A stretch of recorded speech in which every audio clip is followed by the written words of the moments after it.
We are given a problem about response of first-order systems taken from the book Process Systems, Analysis, and Control by Donald R. Cougonor and Stephen E. LeBlanc. So the problem is, a thermometer having a time constant of 1 minute is initially at 50 degrees Celsius. It is immersed in a bath maintained at 100 degrees Celsius at T is equal to 0. Determine the temperature reading at T is equal to 1.2 minutes. So let us first identify the given parameters. So we are given here a time constant which is equal to tau, which is equal to 1 minute. And let x is equal to the bath temperature, which represents the surrounding temperature, and y, the indicated temperature, which represents the thermometer reading. So before we can solve this problem, we have to derive the step response equation. So we will start on the transform of x of t. So the transform of x of t, if a step of change of magnitude is introduced into the first order system, is equal to the x of s a over s. And the transfer function, given by the equation 4.7, which is found in the book, is equal to the y of s over x of s, which is equal to 1 over tau s plus 1.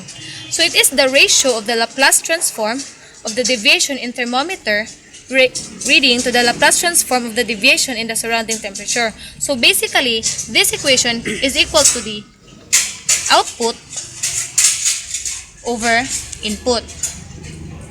So combining this first equation and the second equation, we get the transfer function y of s is equal to a of over s 1 over tau s plus 1. So in order for us to make this equation easier for us to use in the partial fraction, we simplify this equation.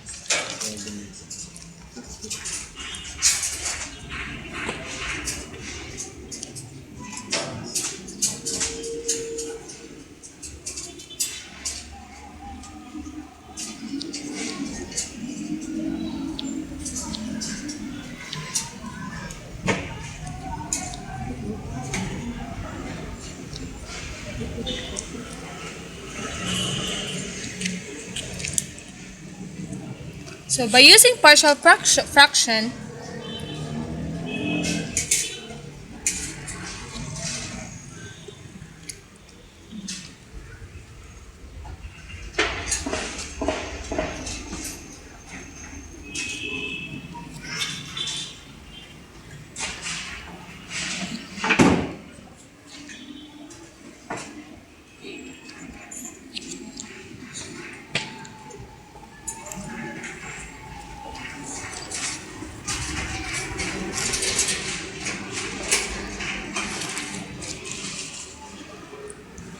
so getting the value of C1 and C2, we let S is equal to 0. And we know that the tau is equal to 1. So we can solve for the value of C1.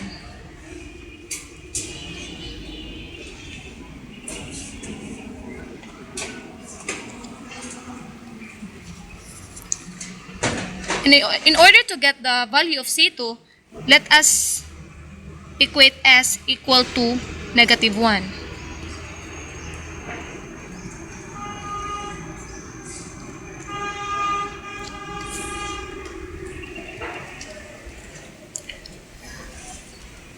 So this is the value of C.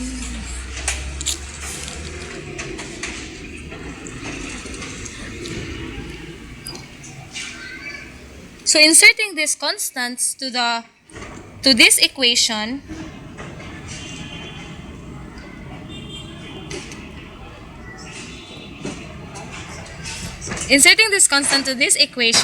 and taking the inverse transform of the given time response, so y of t is equal to 0 when t is less than 0, and y of t is equal to a 1 minus e to the negative t over tau when t is greater than or equal to 0. So this equation right here is our step response.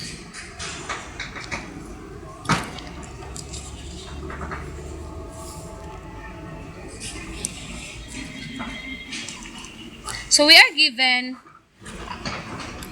a deviation variables y is equal to y of t minus y of s, and x is equal to x of t minus x of s. So this deviation variable is the differences between the variables and their steady state values. So by plugging the given parameters in the step response equation, we get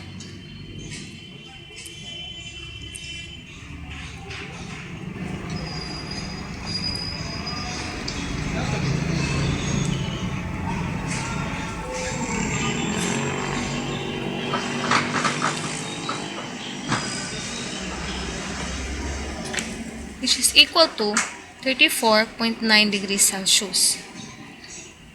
So using this deviation variable and transforming it so that we could get the value of the y of t,